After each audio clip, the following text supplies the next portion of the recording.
Welcome to the jungle today. Usually I say welcome to the Leadership Launchpad project. I'm Rob Kalwarowsky, but I am recording live from the jungle. Gary noticed it. Actually, so I've only been in this unit since the weekend, and literally everyone asked me the same question Gary asked me before we hit record, which is that background real? And yes, folks, it's real. I'm outside. Well, actually, I'm on the porch, and behind me there's some trees. Actually, right over there's some banana trees as well. And so we're enjoying the lovely Pura Vida lifestyle. And obviously, Susan's out at a retreat this week, so she won't be with us. But as always, we got to start off with a quote. And I have one actually from our special guest today. And the quote is one of my favorites, and it's always, and obviously our guest will resonate with this, and everyone listening is often folks say they're caught on a hamster wheel, and there's always more things to do, and the wheel keeps churning, and they got to keep running. And so the quote is from our special guest, Dr. Gary Crotaz, is, "Do you know how hamsters get off the wheel? They just do." And it's literally that simple, and we'll dig more into it. And that's absolutely. So our special guest, Dr. Gary Crotaz, is joining us. He's an executive coach, the host of the Unlock Moment podcast. So wherever you're listening to the Leadership Launchpad, just search for the Unlock Moment and hit subscribe. And if you go back in the archives, you can actually hear my interview on that show.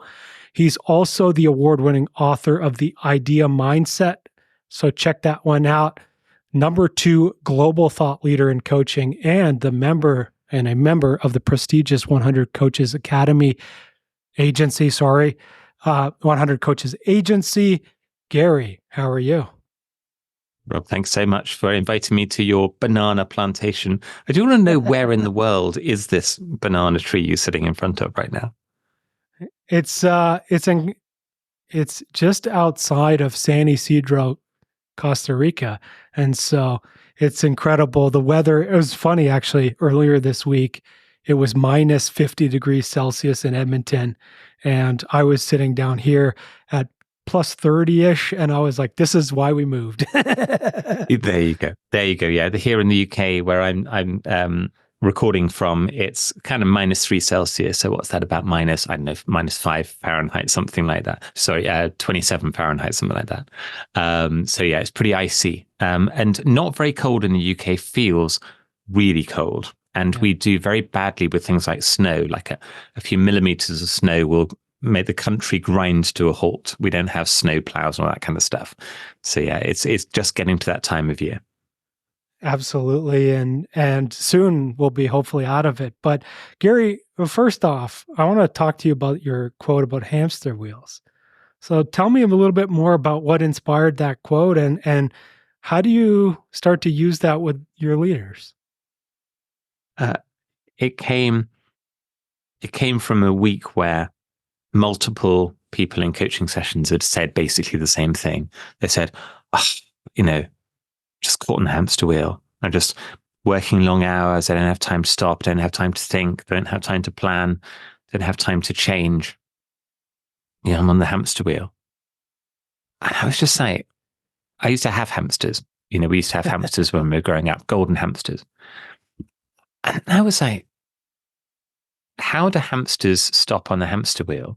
They just stop running. The hamster wheel is going around because the hamster's running. When the hamster stops running, the wheel stops. The anecdote extends a little bit because I've talked in the past about the difference between a hamster wheel and a playground roundabout. There's a little roundabout, so it kind of spin around and you feel like you're being flung off. And I said, well, with a playground roundabout, when you're on that, you feel very unsafe. And you kind of need somebody else to help slow it down for you to get off. Whereas with a hamster wheel, if you just stop running, it will stop. And when I said that to the people I was working with, they went, oh yeah. Oh yeah.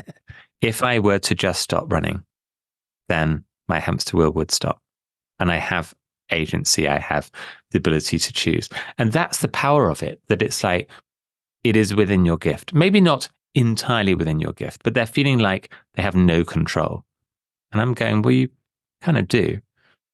When I talk to people about leadership, and especially people, I work a lot with people in mid-career who are progressing, getting promoted, taking on bigger and bigger roles. And often at that kind of level, when you get promoted, it can be a very sizable step up in responsibility scale of role. And I said, well, you think of those, huge high profile leaders that people put up on a pedestal and say they're a great example of leaders. And you think, what's the scale of the organization they're leading? Billions, sometimes even trillions of dollars.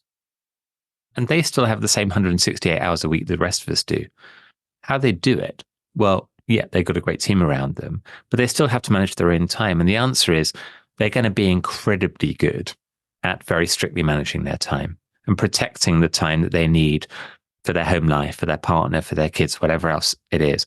Of course, they're going to be busy, but those people are not overwhelmed to the point of burnout, because that's not good for their organizations. If the CEO of an Apple or Microsoft or one of those kind of organizations is going, yeah, I can't cope. They wouldn't be CEOs if they couldn't cope. So that's kind of what it's about. It's like you do have more control than you think. And the thing you need to do to find space is to literally stop and find the space. So you mentioned it sort of triggers that agency for folks. Is like, what's the mindset shift for folks when they start to look at their calendar and start to drop things off that are maybe less important? Well, I think that, so my background is in strategy, and my background is a few different things, but particularly in this context, my background's in strategy, where I was often working with organizations trying to change. And the thing that I formed a view on myself was, if you try to adjust a few things in order to achieve sizable change, kind of never works, because you start with 100% of chaos. You move it down to 95% of chaos, and it just kind of trends back to 100. What you need to do is make a fundamental step change to only maybe 30 or 40% of chaos, and you suddenly create quite a significant change all in one go. So you don't start with the chaos and then say, what can I shave off around the edges of that? So I was working with somebody recently who's in a very sizable role, very important role. And they were saying, I'm working 7 days a week. During the week, I'm still working at midnight. I don't have time with my family. I don't have time with my kids. I feel the pressure of that. And I feel at some point, I'm going to burn out. I'm going to fall off the wagon, whatever it is. And I said, let's not talk about how it is. Let's not talk about how you spend your time. Step back and tell me, for you to do your job at your best, how much time should you be spending firefighting? And he was like, in the kind of job I have, maybe 2 days a week. I said, great. How much time should you spend with your key clients doing relationship management? That is where your revenue is coming from. 2 days a week. How much time should you be spending, operating the team, running the business? 1 day a week. Great. How much time should you be spending on your family? 1.5 to 2 days a week. Are there times when that flexes a bit? Absolutely. Great. So you sketch that out. And I say to people, just take your calendar and say, it's 10 half-day blocks. That's what you got. How do you allocate the 10 half-day blocks? Then I said, and the important thing is only after we'd had this first conversation, how much of your time do you spend firefighting, percentage-wise? 98%. 4.5 to 5 of the days. Okay. How much of your time do you spend with your largest clients doing the relationship management? 1 or 2 hours a week. How much time do you spend strategically thinking about how you set up the team and all the rest of it? Probably a day a week, but it's a Saturday or it's a Sunday. How much time do you spend with your family? Nowhere near enough. And suddenly then it becomes starkly clear, not only the firefighting bit is way, way too big, but the most important thing that person does is the relationship management with their most important client. And it becomes suddenly clear when you say, I'm not thinking about the today and all of the chaos. I'm going, if I were here new and I designed this, how would I design it? I'd design 2 days a week of client relationship management, 2 days a week of firefighting, 1 day a week managing the team, 2 days protected for my family. Great, clear. And it's that kind of approach. That's what I mean when I say stop running. That exercise took 10 minutes. Yeah. If you can't find 10 minutes, there's a different problem. That's it reminds me of there's a book called The One Thing by Gary Keller and Jay Papasan, and the one line from the book is, what's the one thing you can do that makes everything else irrelevant, or I forget what the other word is, but basically that's where you're talking about that client management. And like Gary Keller is one of the co-founders of Keller Williams, like one of the biggest real estate companies in the world. And basically what he did is just time blocked, I think it was like 4 or 5 hours in the morning every day. And it was like all he did was make sales calls because he realized that was the one thing he could do to grow the business. And so it was just very similar idea that, focus on what's the thing that gets you towards where you need to go. The other thing that I often say to people that kind of goes along with this and helps you to achieve it is everyone knows that, work expands to fill the time available. I say, and also contracts. So that if somebody's given you a deadline that you need to do it by the end of play tomorrow, you'll find a way to make it happen. If no one's given you that deadline and it's Monday and it needs to be done by the end of play Friday, it'll be done by Friday probably, but you'll probably get round to starting it about lunchtime on Friday.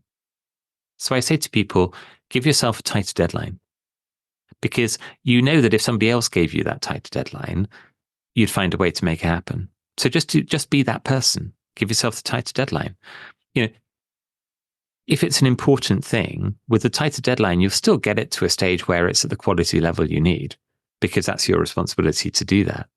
So I think that when people think, I end up taking all the time I had to do the thing, it's not just about allocating the time, but it's about keeping those slots short. I allocated an hour for our meeting. Did we need an hour? Could we have done it in half an hour? Could we have done it in 15 minutes? If I take the chairs out of the room, will it make it a faster meeting? Yeah. If I send you an email rather than have the meeting, does that impart enough information? And you start to do little like brain switches to make yourself think fundamentally differently.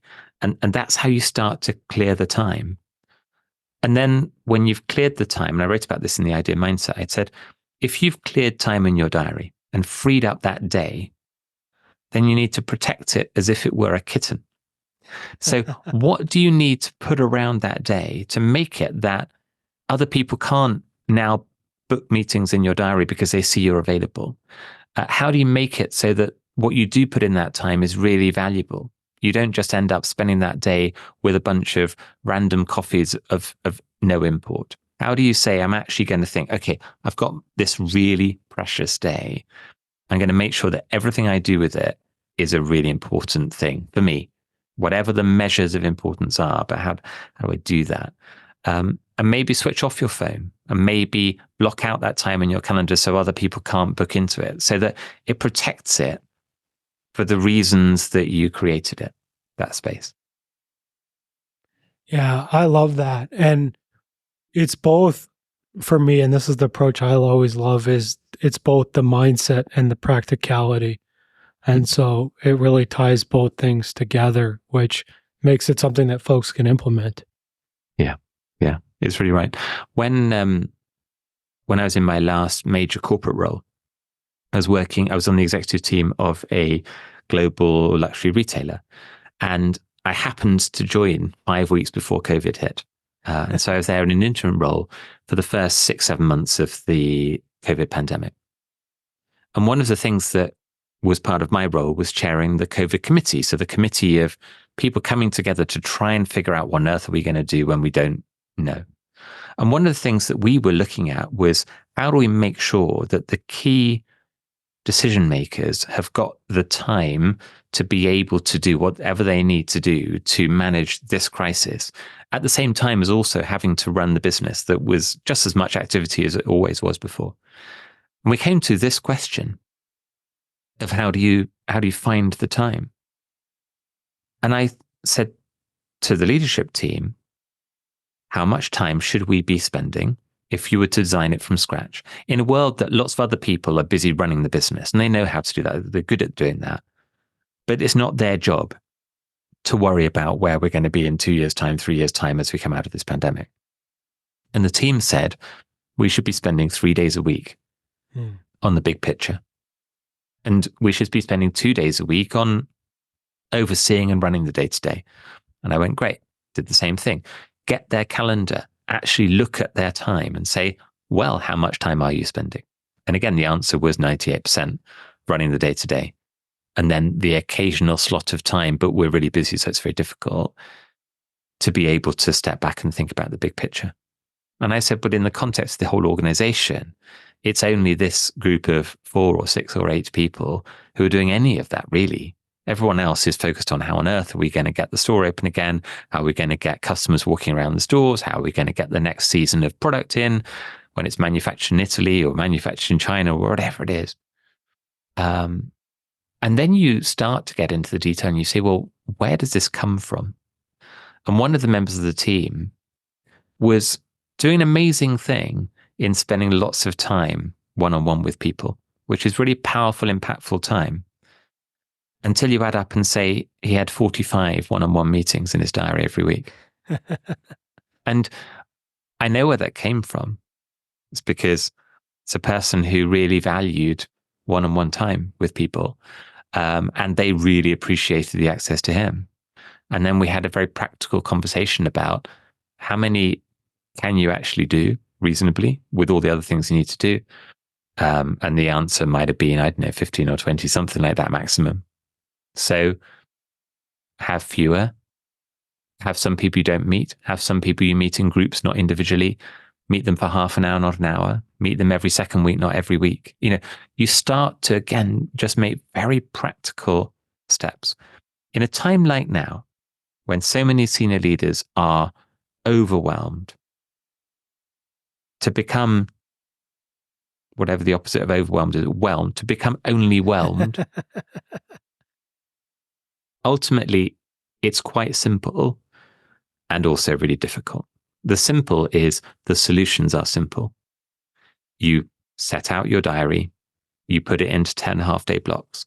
You start with what should it be for a person in my role, at my level, with my team.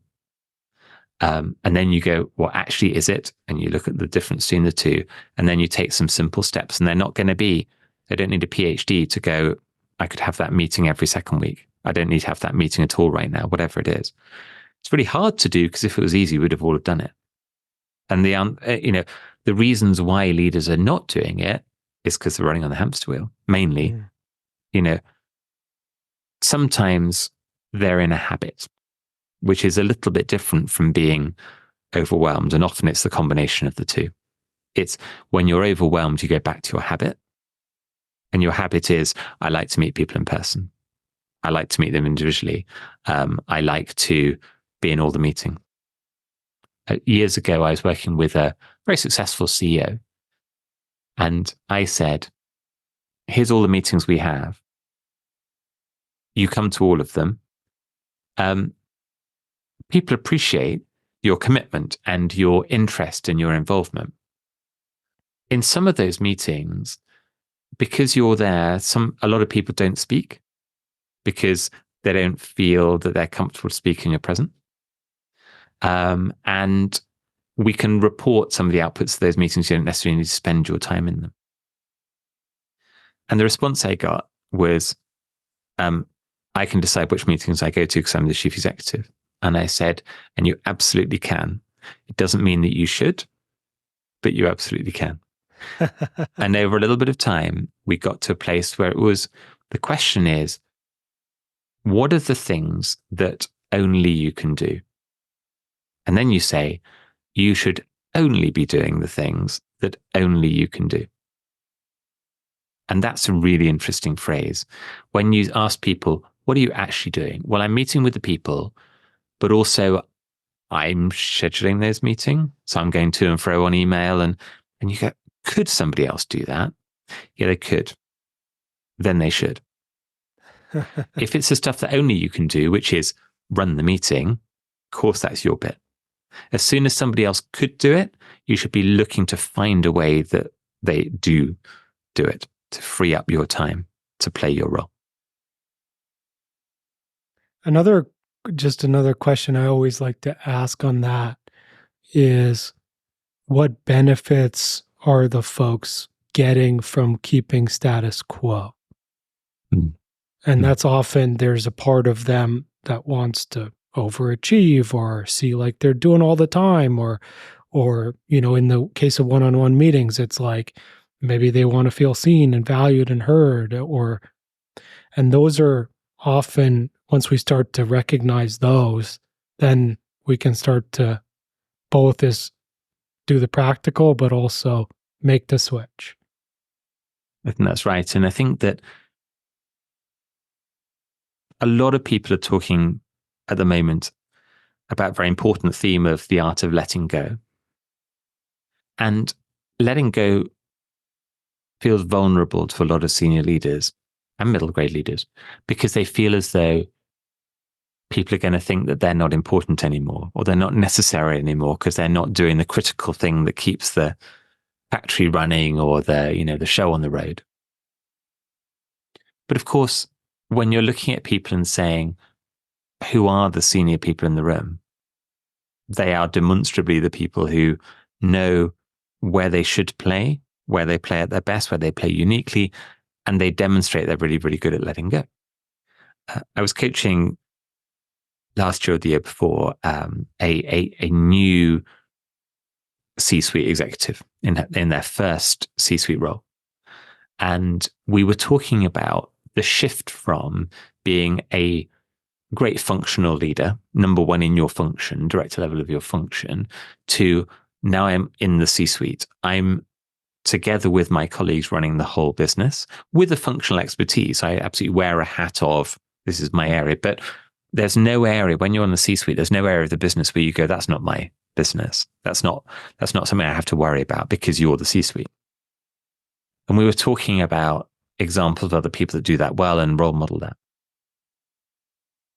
And one of the conversations we had, I said, is there a meeting where you've got some C-suite and some non-C-suite, like SVPs or VPs in the room? Yeah, I can think of one of those. Imagine you're standing at the side of the room, far enough away that you can't actually hear the conversation, and you're just observing this group of people. I said, would you know who the most senior person in that group is from the side of the room? And they said, yeah, I would. And I said, and how would you know? They're the one not talking. They're the one not talking. And they were talking about a particular member of the C-suite who was one of those people who would listen a lot and observe and note and notice. And then towards the end of the conversation, sometimes share a view, but sometimes find that common ground. I think what I'm hearing is maybe there's some compromise in the middle here that kind of fits with what everybody's needing, but it's something that we can all agree on and move forward collectively on. Like a chairperson role, that sort of, your role is to help move people forward, not necessarily to be an opinion former, an idea generator. It's something different.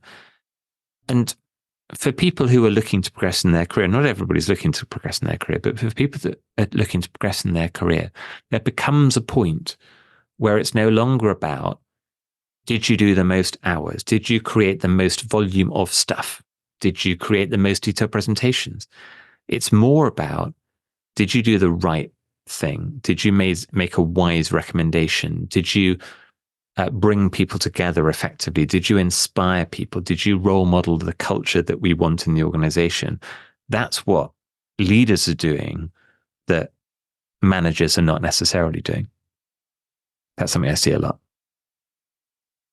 It's absolutely true. And Gary, for you, what's one way that folks can start progressing on that journey? Even if they're in an individual contributor role today, like how would you advise them to start implementing that kind of advice in their life? Well, for me, I'm not a great one personally for habits and routines and recipes. I see these books that are, I call them the "If you eat the breakfast I eat, you too will become a millionaire" books. And they're ones that say, often written by somebody that's become supremely successful, and they go, I got up at 5 o'clock in the morning and then I meditated and then I went to the gym and then I ate kale and then I, whatever I did. And that's great. If that's the right path for you, that's great. In reality, one, I think that that's not the only way to be successful. I think there are many ways to be successful. But two, we are all much more unique than we give ourselves credit for. And the people that we've looked up to as great leaders, or we've been taught are great leaders, or there's a method of leadership that is the, in speech marks, right way to lead. There are many ways to lead. So it starts with an understanding of yourself. So the idea mindset, the book that I wrote, is a self-coaching journey. It's a journey people can go through and do exercises. And idea in the idea mindset is an acronym, and it stands for identity, direction, engagement, authenticity. So identity, who you are, what your natural talents and strengths are, what your values are, what your priorities and needs are, to form a direction, some short-term choices for some probably quite nebulous but kind of long-term goals or ambitions. In order to live a life with engagement, you are happy with what you do. You get up in the morning excited about the day ahead. You go to sleep at night feeling fulfilled. And authenticity, what you're doing is aligned with your values and sense of purpose. And what are your values and sense of purpose? Well, that's defined in the identity bit. So when you think about how do I want to show up as a leader, how do I figure out the bit I want to be doing and not doing? Well, it starts with, who are you? What are your talents and strengths? How do you want to show up? How do you want to be seen? And that's all about identity. When I had the world-leading executive coach, Elisa Cohen, come on the Unlock Moment podcast, and she's a coach to C-suite leaders in the US of some huge organizations like Venmo and Etsy, those kind of organizations. She's the number one startup coach in the world. And she said, one of my core values is the truth. And she said, you can't lead others until you've understood who you are and you've got on top of your own stuff. And so in reality, that's exactly where it starts. If people are starting with, how should I organize my time? How should I run this meeting? It's like, you get somewhere with that. It'll be kind of helpful in a slightly operational way. But if you really want to be a great leader, you need to know yourself. And that's where the hardest and most impactful coaching comes from. I love that. And it's something that comes up a lot on this show. And I think something that ties into that concept, Gary, is basically your show, is the unlock moment. And maybe before we talk more about it, can you just tell folks out there, like, what is an unlock moment? So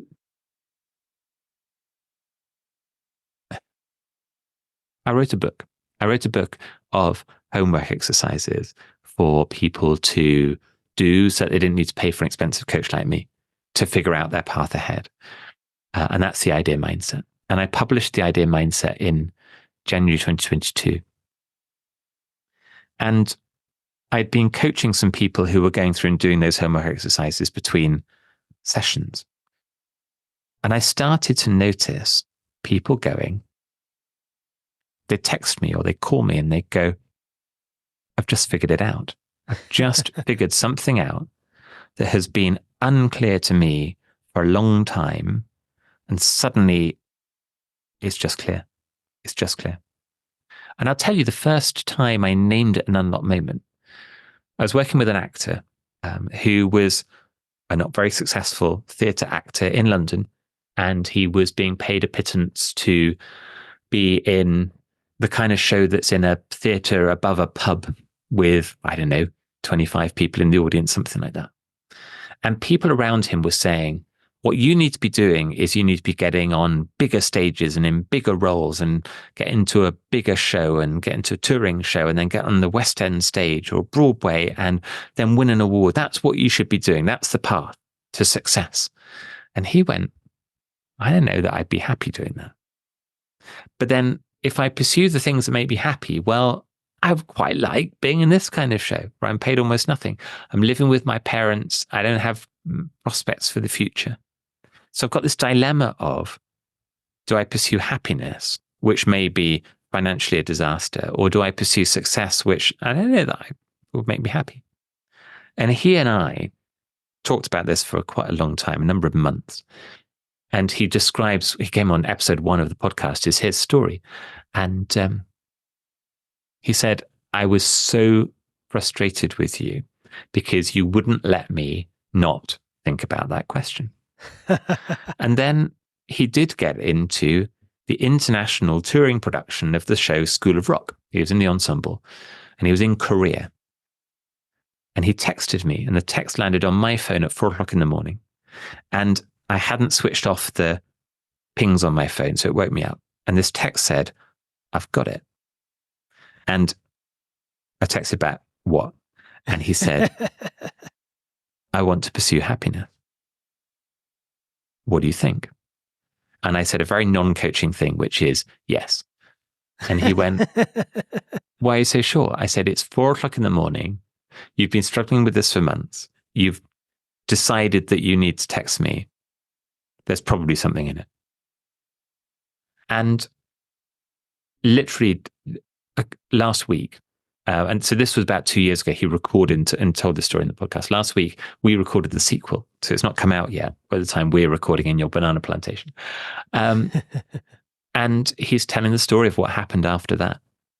He is now in the West End cast of Phantom of the Opera. So if you come to London, you'll see him in Phantom. He has achieved more career success than he had ever had before by intentionally choosing happiness at each point. The unlock moment is a moment where he thinks back and he remembers exactly where he was when he sent that text message. And he knows what he knew in that moment when he said, it's happiness. He knew that he was okay never to be financially successful because happiness was more important to him. That gave him the freedom to let go of a load of stuff that was the trappings of success. And so he showed up as his authentic self in auditions, and surprise, surprise, people rather liked his performances, and surprise, surprise, then he got better results.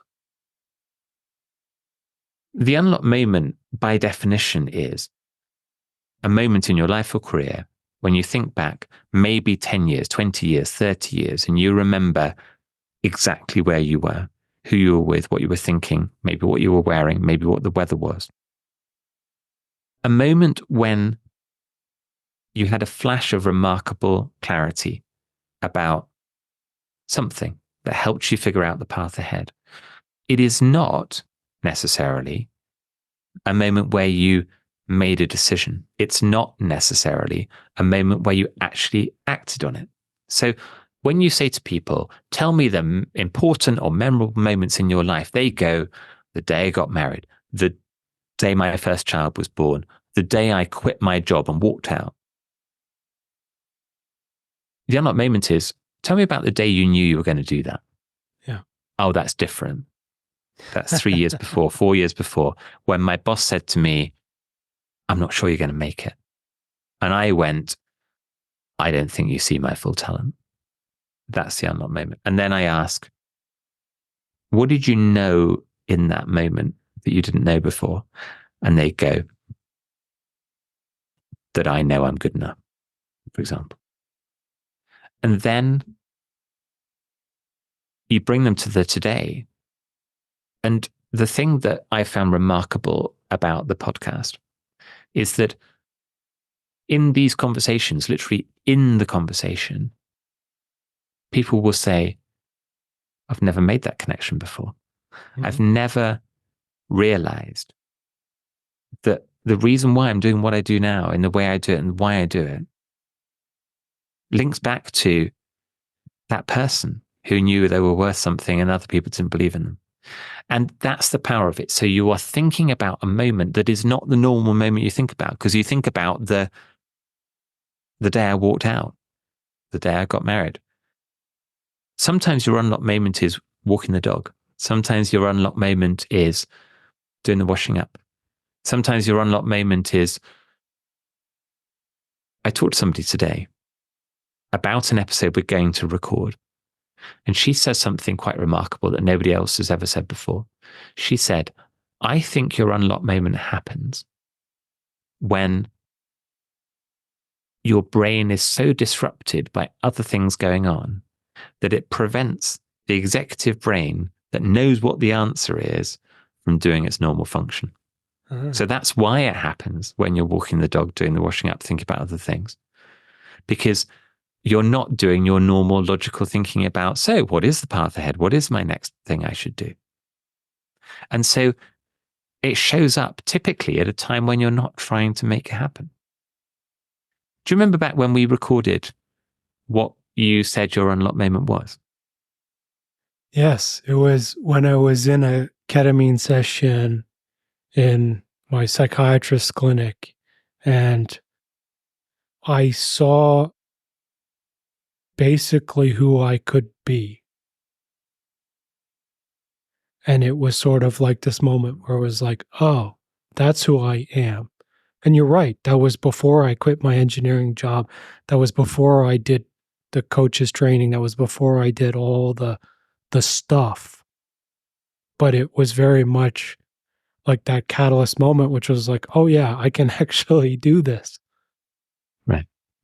And you know, there's something I think that's quite characteristic about a true unlocked moment, which is the ones that you would have none or one or two or three in your life, but not 10, not 20. They're the really big ones. Where that clarity is a sudden, remarkable clarity, where before there was complete fog, now it's just clear and is forever clear. That's something that I'm seeing time and time again. They say, once I knew that thing, I always knew it. It didn't drift back into, oh, I'm not sure again.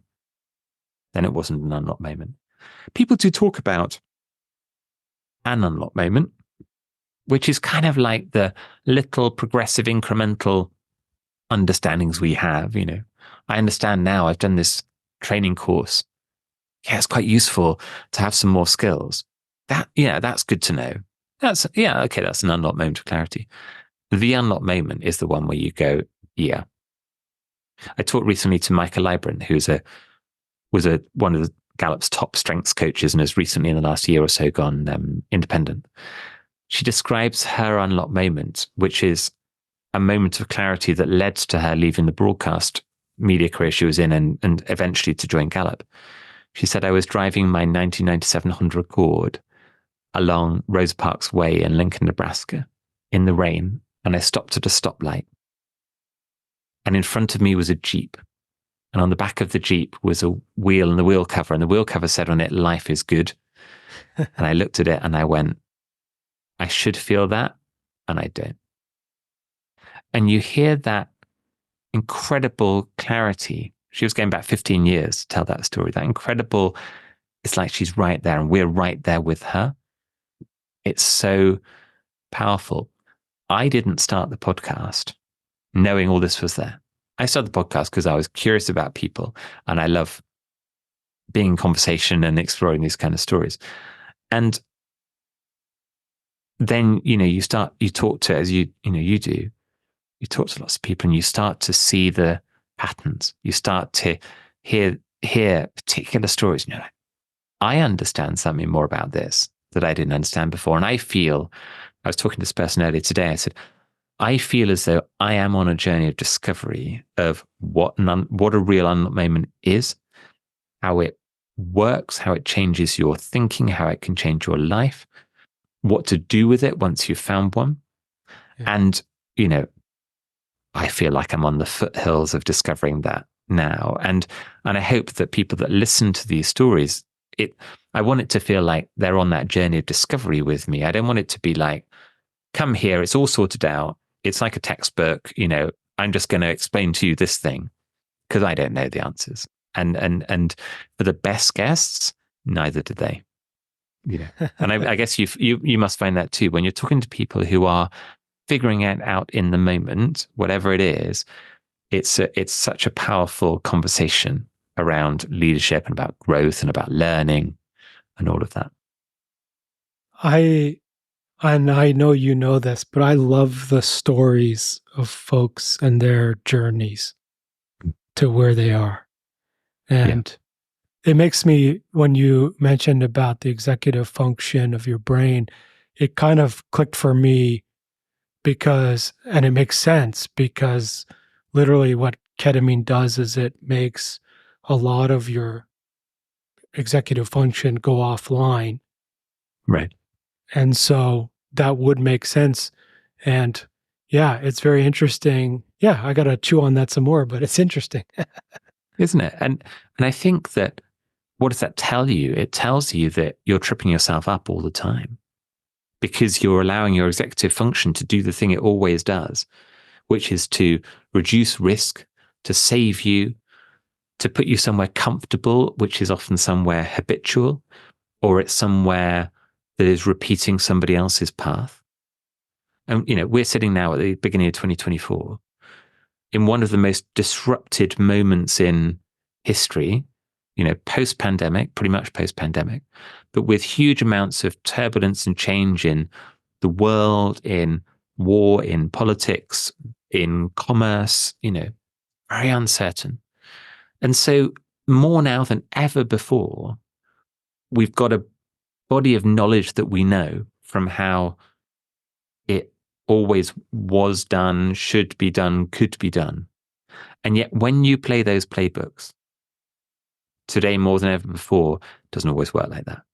People don't behave in the way they used to. Employees don't want what they used to. Leaders can't lead the way they used to. Not they shouldn't lead that like they used to. I mean, they shouldn't, but also they can't because it doesn't work anymore because people don't want that anymore. And so you need people to be able to access this new thinking. And as I would have said before, again, it starts with understanding who you are. And the best leaders ultimately lead with who they are. And by the way, that's what people want. They're with you, they follow you because of you, not because you're really good at organizing meetings. It's just not that bit. It's just not that bit. You do also have to be able to do the hygiene factors of being able to be on time and organize meetings, all of that. But they're with you because of you, and they only know you because you tell stories. Gary, you mentioned that element of like 2024 and right now being such an uncertain, disruptive time. I'm curious, how confident and clear are you on your future?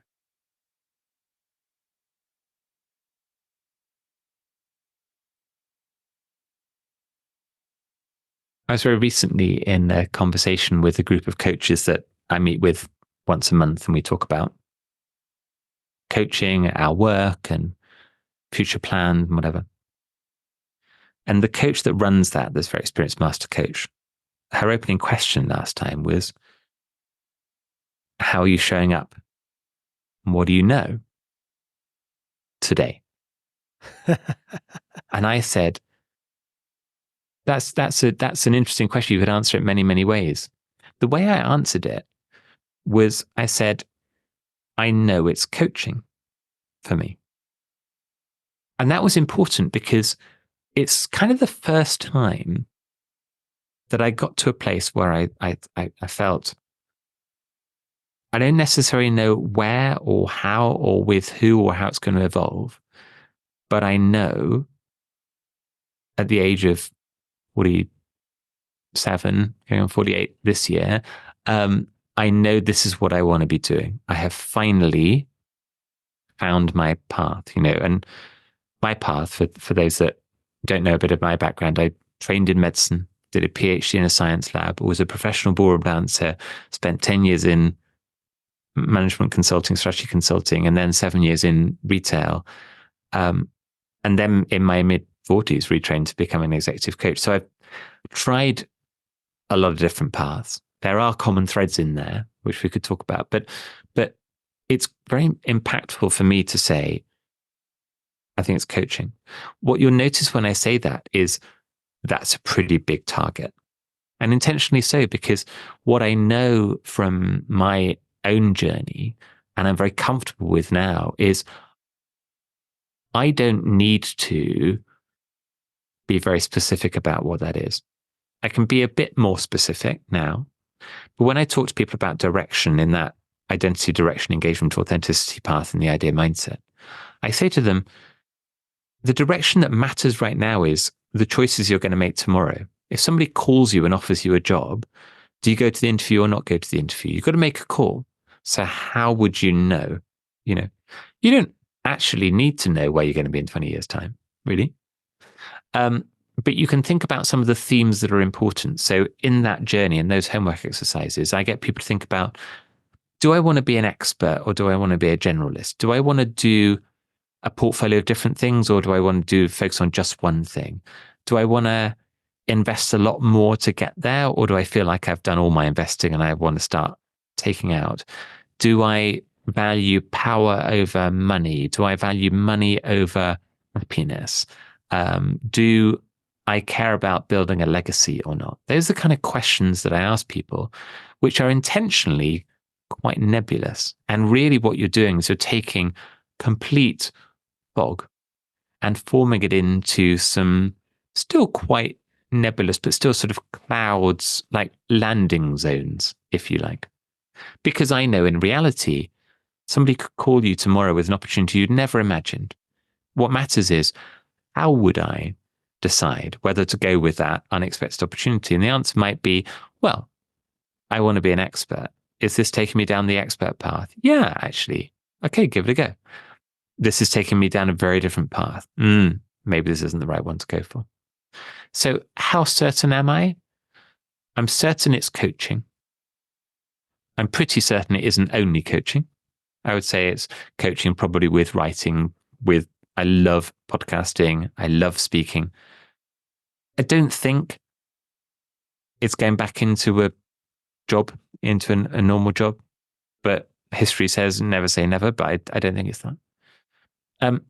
I'm certain it's talking to and engaging with people in growth for me.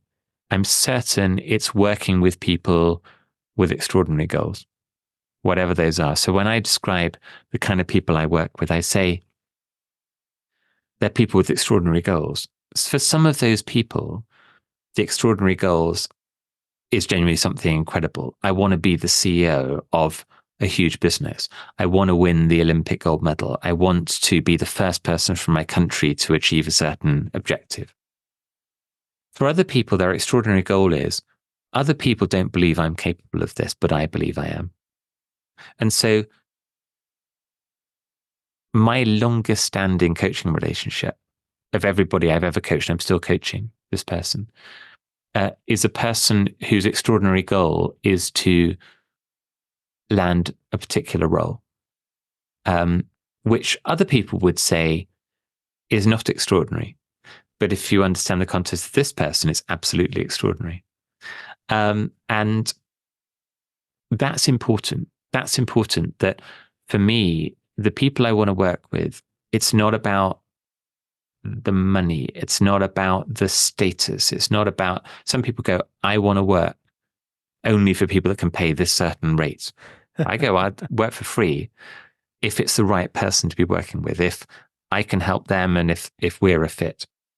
I need my work to be not only the people that for whom I'm working for free, but it's really important to me that we're thinking about who it is and how it is not what the outcomes are.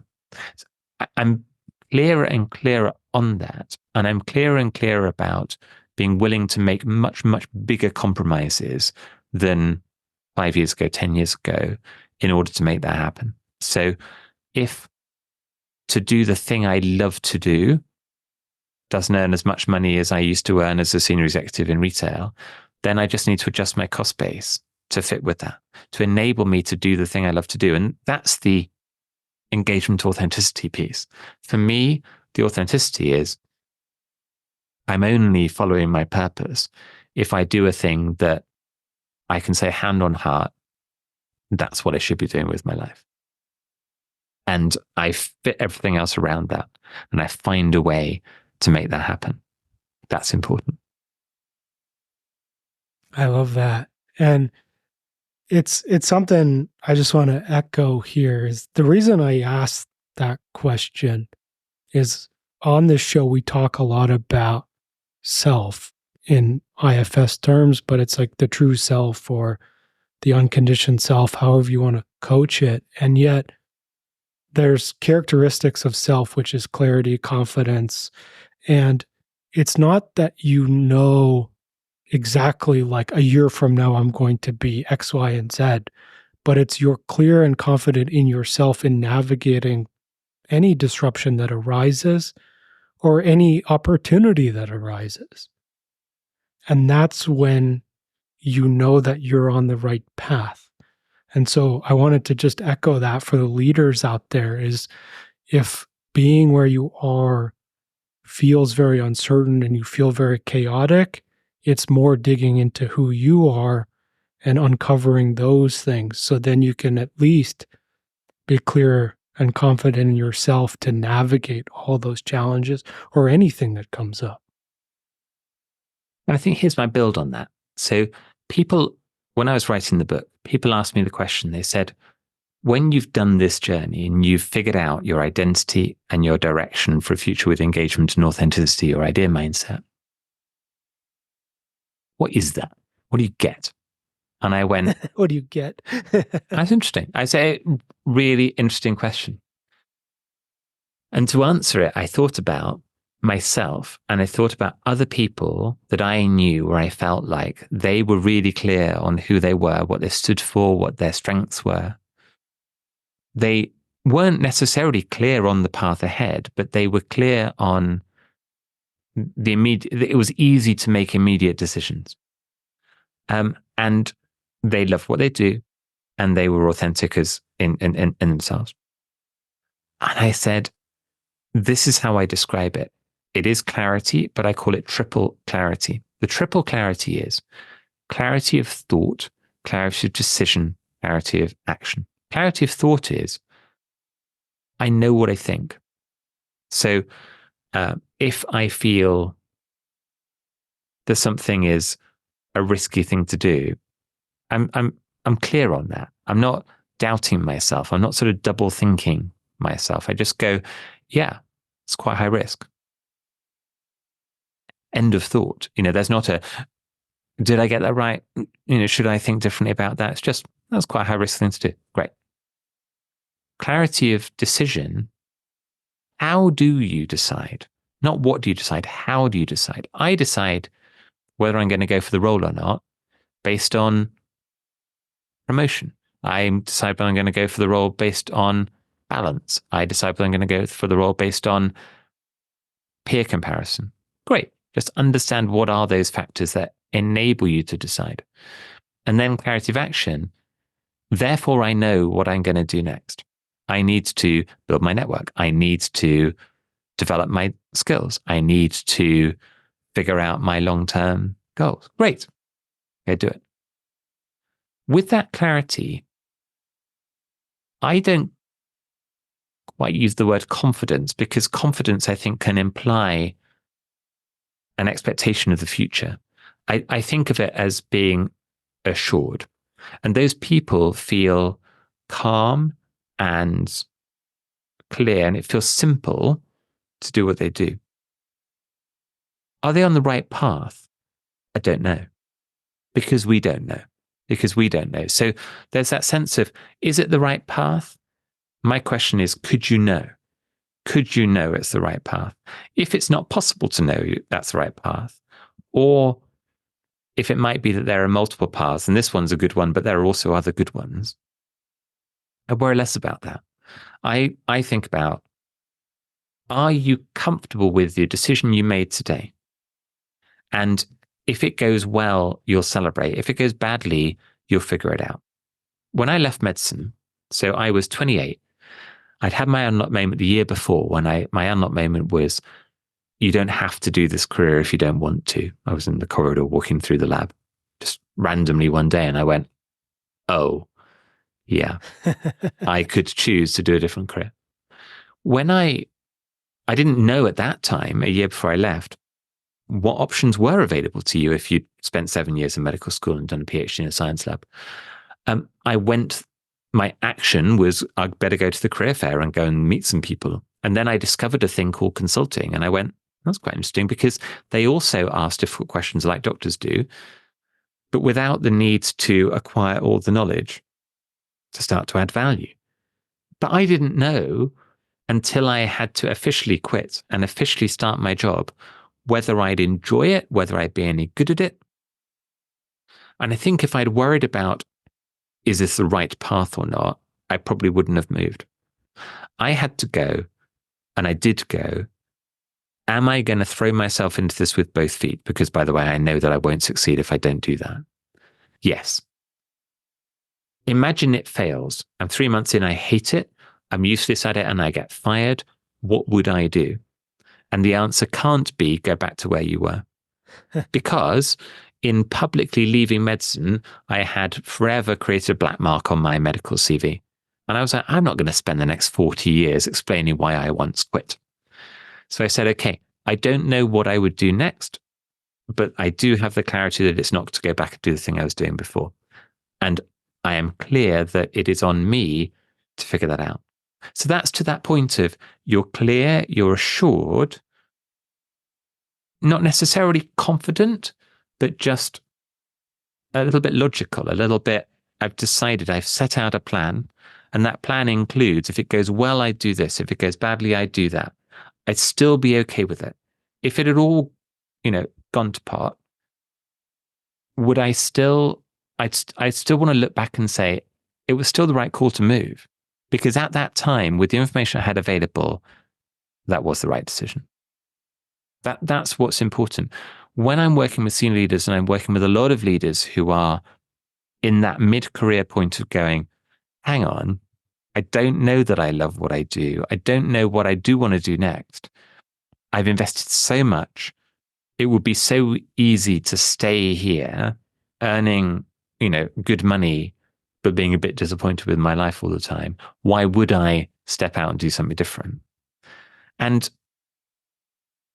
there's a point sometimes where they go, I want to, it just feels too daunting.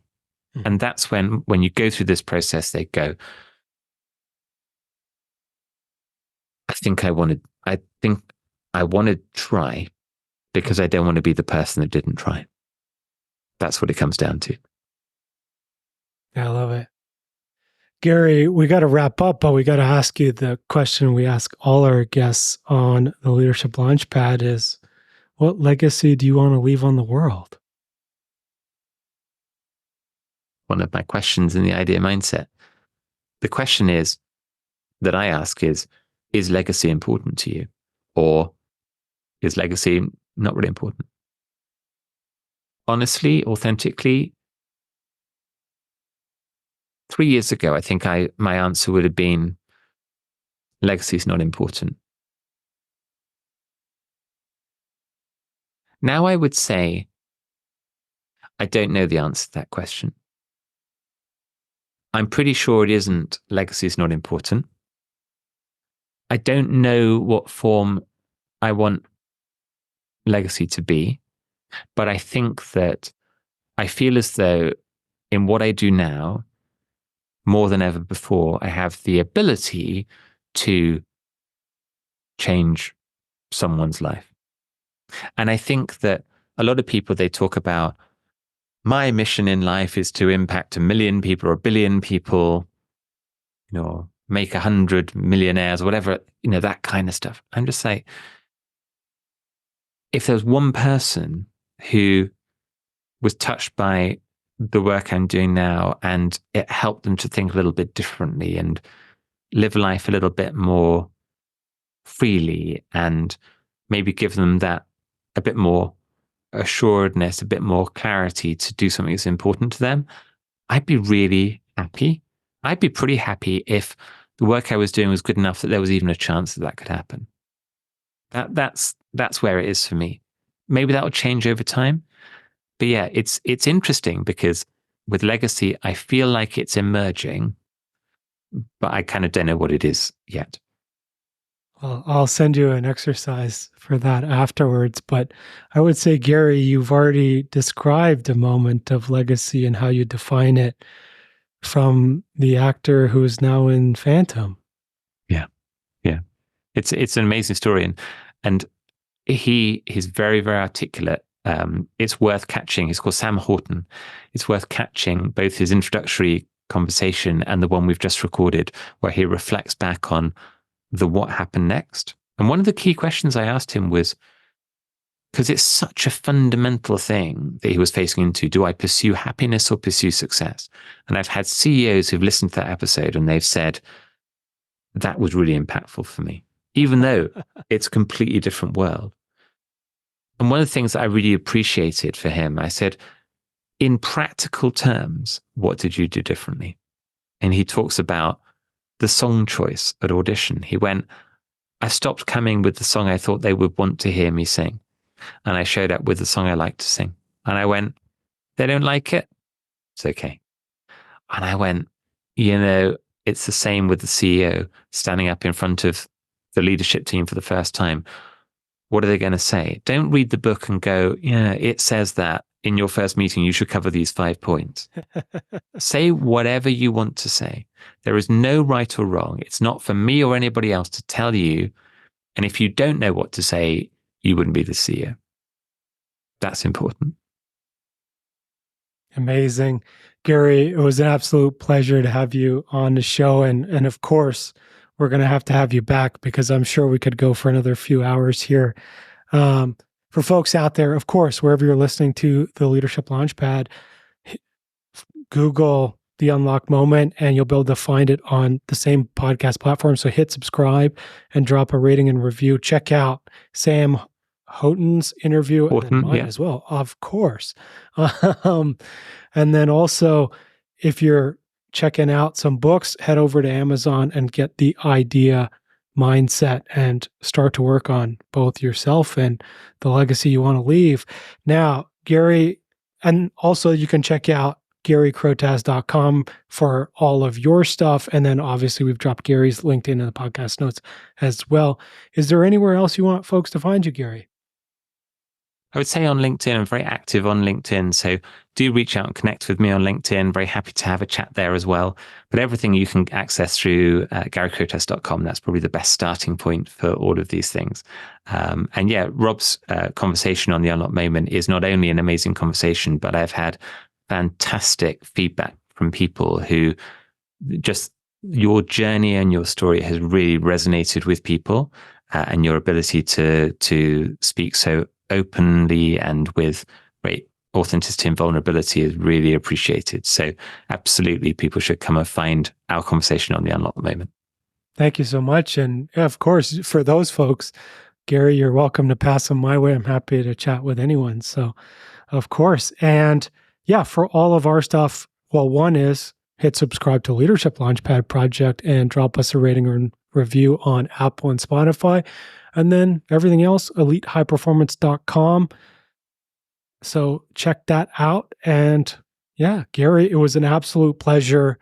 It was an honor being on your show. And of course, I've always loved to turn the mic on you. And so now we got that chance, and we'll definitely have to book another one, and you can have Susan as well turn the mic on you. She's very much more high energy, and she's not in, a banana plantation like I am. Well, I'd be delighted to come back and talk more about leadership and launching things and purpose and authenticity, all of those kinds of things. But it's been a great pleasure being invited into your banana plantation. And I look forward to connecting again very soon. Absolutely. Everyone out there, thank you so much for listening, and we'll see you all next week.